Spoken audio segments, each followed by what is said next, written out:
If you had the chance, would you change the world? Thank you. Thank you. There's a little delay. Of course you would, because I didn't say save the world. I said change the world, improve it, make it better than we find it. And we all want to do that, don't we? And great, because I'm here with the happy news that you can, and you do, and you will change the world. But all too often, partly the reason for your hesitation just now, we often think, gosh, changing the world, that's going to be really hard work, perhaps impossible, probably not much fun, and we leave it to someone else, someone really important. They'll do it. And that's a real shame, because we all are capable of changing the world, and I'm going to try and explain how that's going to work for you individually. No, I'm not going to tell you what to do. Okay, so one of the reasons why we tend to hold back that way is to do with the way that we've been taught history. Essentially, we're told that it's about the things that certain big individuals, usually men, have done over the time. And the great British historian Carlyle once said that history is but the biography of great men. And if you don't happen to think of yourself as a great man already, that may leave you feeling a little bit left out. But luckily, happily, Leo Tolstoy, the novelist, came along, and Tolstoy, this is him in his glory, Tolstoy came along and said that history is more accurately considered to be an infinitely large number of infinitesimally small things that we all do and don't do every day. What does that mean? It's easy to understand what he means if you think about an election. You vote for this party, or you vote for that party, or you hate them all, so you don't vote for any of them. But we all know that whatever you do has an effect on the outcome. It helps to determine the final result. We all know that. But what Tolstoy is saying is that everything you do and everything you don't do has an effect on how things are. It shapes the way the world is. Okay, so it's really useful and healthy and satisfying to take some responsibility for yourself in that sense. So what can we do about it? We want to recognize that we all make history all the time. And if you don't recognize that, if you don't realize what I've just tried to say, you may be one of those people who complains a lot about the status quo. And the status quo is a horrible sort of abstract noun, and nobody likes it, and it feels really oppressive. But if you notice that you have some responsibility, then that's good. So I'm going to offer you another way to think about the status quo, okay? I want you to think instead of a powerful king on the stage. If you like, you can shut your eyes and imagine what's a powerful king on the stage look like. It might be, a really big crown. It might be a golden throne. And I would say, no, those only tell you that he's the king. What makes him powerful? What makes him powerful are all the other people on the stage, flat on their faces before him. And if all of those people sat up, turned their backs on him, went to sleep, told jokes, smoked cigarettes, played the trumpet, it would have an enormous effect, wouldn't it? There would no longer be a powerful king, even without him doing anything differently. So all of the power comes from those over whom it is exercised. And you can imagine, if you imagine that stage, and you imagine just one of those people getting up and turning their back and playing the trumpet, it would have an amazing, sensational effect, wouldn't it? It's a kind of extraordinary thing. It's like a human version of the butterfly effect that physicists talk of. One flap of the wings, and you have a really distinct change in the weather. And so it's really, really rather wonderful. We can see it when I talk about the stage, but what about in real life? What about in your life, your everyday life? How can you, if you don't like the status quo, how can you get up and turn your back and do something better instead? Well, there are lots of ways. I'm going to come to those, but I want to have a little experiment in this room. I want to see what the human butterfly effect can look like. And what I'm going to ask you to do is one of the most beautiful things that you can do to be a human butterfly, which is to turn to don't do anything yet, okay? Turn to your neighbor, and it's got to be someone you don't already know, so someone behind you or in front of you, and I want you just to smile and say what your name is and introduce yourself, because you don't get to choose your neighbors. The people who are sitting near you are your neighbors. Now, I've explained it, and I've given you a little bit of extra time, because I know some people are listening on translation. I don't want them to be shocked by you turning around and introducing yourself before they understand. Okay, so now, if anyone is listening in translation, could you put your hand up to tell me that you've already understood this? Okay, thank you. So now, please just quickly introduce yourself to each other, just now. Off you go. Hello, John Paul. Nice to meet you. Thank you. Thank you. Thank you. That's great. What a lovely sight. Thank you. Yes, congratulations to all of you. Thank you. It's really important to recognize that these neighbors around you are not the ones you chose, but they're the ones you've got. And I'm going to be coming back to that in a second. And it's really lovely to introduce yourself in a friendly way to your neighbors. But it's easy at TED, because everyone here is obviously really lovely. But I want you to promise that when you go home, you will introduce yourself to another neighbor who is not someone who you chose. And just see if you can spread a little bit of the love that way, okay? So that's a little thing you can do. Meanwhile, I want to move on. And I want to talk about certain types of political action we can do, other than saying hello to our neighbors. The great American political scientist Gene Sharp has spent a lifetime collecting 198 forms of non-violent political action, an amazing variety. He wants to encourage people to use some of the things that have been used before. And so he's put down all of these forms into basically three groups. That they are, the first one is highlighting an issue. And that can be drawing attention to an issue that nobody knows about, or it could be drawing attention to an issue that everyone knows about but they don't take seriously. So highlighting an issue is very important. And we can all do that. I'm sure lots of people in this room have already sort of posted things on Facebook or tweeted about them. And that's very lightweight and very easy, but valuable. But sometimes highlighting an issue can be really dangerous. So I want to give you, really, you're putting yourself at some risk. So I'm going to tell you about the White Rose Group. That's this group in this picture, who are now national heroes in Germany because they stood up to fascism.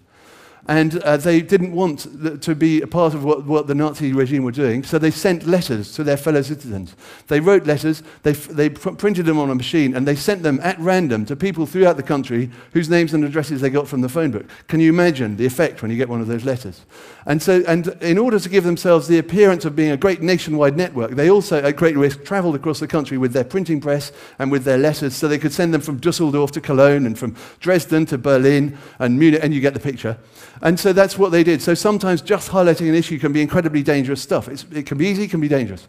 The second category is withdrawing your consent from something you disapprove of. So I could tell you about Moses and the Israelites who didn't like the way the Pharaoh was carrying on, and so they got out of Egypt. It was quite simple withdrawal of consent. But I want to tell you about Rosa Parks, a seamstress who one day in the 1950s decided on the bus in Montgomery, Alabama, that she was not going to give up her seats to a white person as the rules required. And one reason why I like her story is that she said she was too tired to go along with the system any longer. So you don't have to be full of energy and enthusiasm to change things. You can just be quite tired. But another reason why I like Rosa Parks' story is that she didn't actually run everything that happened afterwards. That was her thing. She was the spark that led lots of other people in the black community to do amazing stuff. But she didn't run everything. So don't worry. You can start something. And if it's any good, people will follow and they'll take over. And that's okay. You can relax.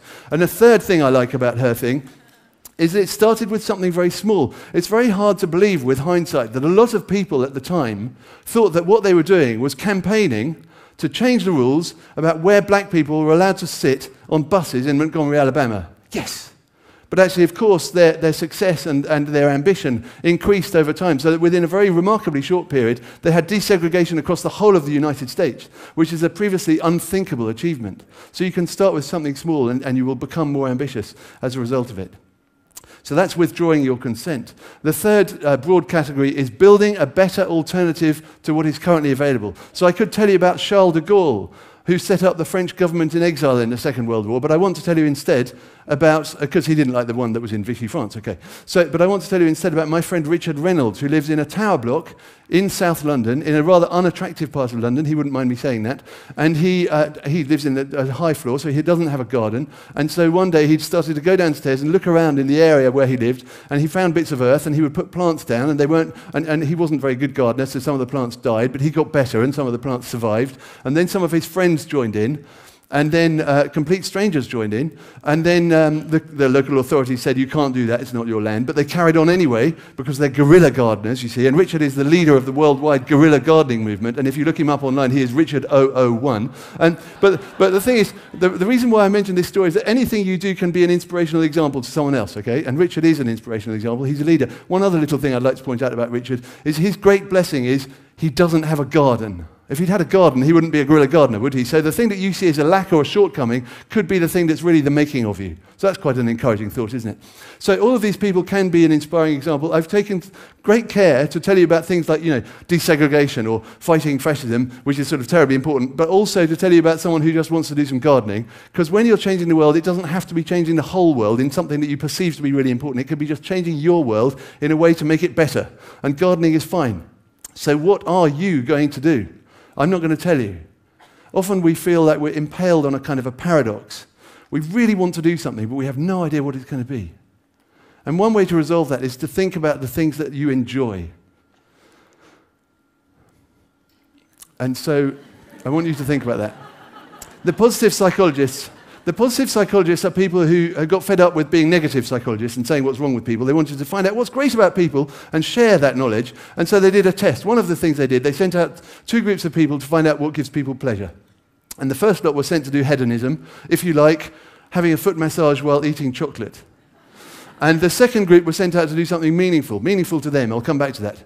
And the results came in, and the people who'd done something meaningful had a much deeper and longer-lasting sense of satisfaction than the ones who'd done the hedonism. That something about them had changed inside. They thought, I'm the sort of person who does that thing, which is nice. And so, changing the world is actually nicer than having a foot massage and eating chocolate.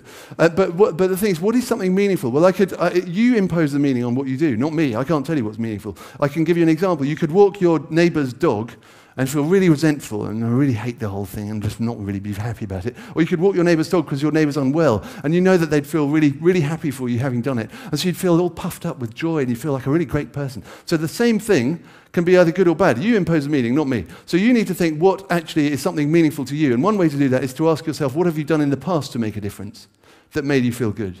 And what are the dreams that you've had? But if you really want to cut to the absolute nub of the issue, you must ask yourself this question. What would you do if you knew you couldn't fail? As if success was magically guaranteed. It's important to ask the question in that way. So you get rid of the boring answers that are sort of achievable, but you don't really want to do them. Go for the one that's absolutely sensational and you're really passionate about, because then you will persist with it. Okay, so do that. Ask yourself that question. Keep that question from now till the rest of your lives. And then once you've come up with an answer, I hope it'll be something so magnificent you're almost embarrassed to tell anybody because it's so great. And then there is a danger. What might happen then is you'll put it on a shrine and it'll be like an icon, or it'll be like a beautiful painting that's been beautifully painted and it's got a beautiful frame and you know just where it's going to go in the hallway at home, but nobody's painting it, so it's not going to happen. And you're using static thinking. We might want to move away from static thinking to process thinking. Instead of thinking about the end result, start thinking about it as a process. And one person who can help us with that is the German philosopher Nietzsche, who said, not every end is a goal. The end of a melody is not a goal. He's got a point, but what does he mean? Well, if you go to a concert, you don't say, I wish this music would finish and then I could really enjoy it. You enjoy it as it goes along. So start thinking about your mission instead as a piece of music, okay? It's already started. Can you hear it? I think it sounds great. So that's what you want to do. What's great about noticing that it's a process instead of an end result that you're after is you then liberate yourself to stop being freaked out by the sheer monumental scale of what you want to do, and you enjoy every step, because no one did anything in all of humankind except in small steps. Neil Armstrong didn't wake up one morning and say, I'm going to the moon now. Lots of people had to go to the office and do stuff. So we can all do that. We have to notice the small steps. And the great thing about small steps is they give you courage. They're mini victories. They move you on to the next small step. It's not quite so small. And so you can use those as a way to encourage yourself. So you've got your mission. You've got the need to find small steps. But if you really want to pin down the small steps, ask yourself this question. What can you do in the next 24 hours? Because if you can't do anything in the next 24 hours, what makes you think you will ever start? Okay, so you've got the mission, you've got the small steps, and now you're going to need to find some allies. You're not going to do much all on your own. So one way you can do that is to try and draw a map of your support network, the people you already know. Do it like this. Put yourself in the middle, put the names of people around the edge who give you support and to whom you give support. So on this one, you can see I'm giving a lot of support to William. He's giving me nothing back. What do I do about that? I'll have to work it out. But the supports, the relationships that are most useful, and psychologists use this with addicts and alcoholics and so on, are the ones that are reciprocal. So you can see Sonia and Ben are both reciprocal relationships. So you might want to draw this map. It's quite interesting. And then go and ask those people for help. You must actually ask them to help you. You might think, I can't ask. That's awful. That's real imposition. But people like to be asked because it means that they're wise and kind and generous and sensitive. But the only reason people don't like to be asked is when they can't see a way to say no. So you say to them, will you help? And by the way, if you can't, either now or at any time in the future, I really don't mind. And you have to mean it. And once you've asked them in that way, why would they say no? And what you've done then is liberate them to be an active part of your mission. They will want to do things to really be part of it. And they'll phone you up and say they've seen something in the newspaper. So that's great. You may also find that there are other people, sort of activists all over the country. This is my country, the UK. You may find people spread all over the place. And you can go and find some of those. And I want to end by giving you some account of my own experiences, because I feel it would be a bit dishonest to stand in front of you and say anyone can change the world if I didn't try to say something about how I have tried to do. So some years ago, I got really freaked out, very seriously freaked out. I was very depressed about climate change and peak oil, the resource shortages that are coming. And I didn't know what to do. I thought, we've got to change the whole way that everyone lives. We've got to get much more self-sufficient, more resourceful, stop flying things around the world. Everyone's got to start making their own, growing their own food. They've got to start making their own clothes, doing all sorts of things like that. So I joined all the campaign groups you can imagine, and they were wonderful, and we did some great stuff, joining these networks nationwide. And after about a year, I realized we were doing some amazing stuff, but I was seeing all the same faces, lovely faces, but all the same faces. And I wanted everybody to change, not just these seasoned campaigners. And I happened around then to read a book by Alistair McIntosh, which talks about how it's no good being a campaigner if you're not a good neighbor. And it kind of hit me in the head right there. So you know why I've now asked you to think of each other as neighbors. I thought, what can I do with this? And so I kind of resigned from these campaign groups, and I went to work on my street. And I had an allotment where I was growing my own food. And so I went to the allotment, filled a sack full of apples, and I went home, and I have a wonderful, beautiful wife and a wonderful, beautiful daughter, little daughter at the time, and Nancy. And so I grabbed Nancy's hand, and I didn't need to take Nancy, but she gave me courage, basically.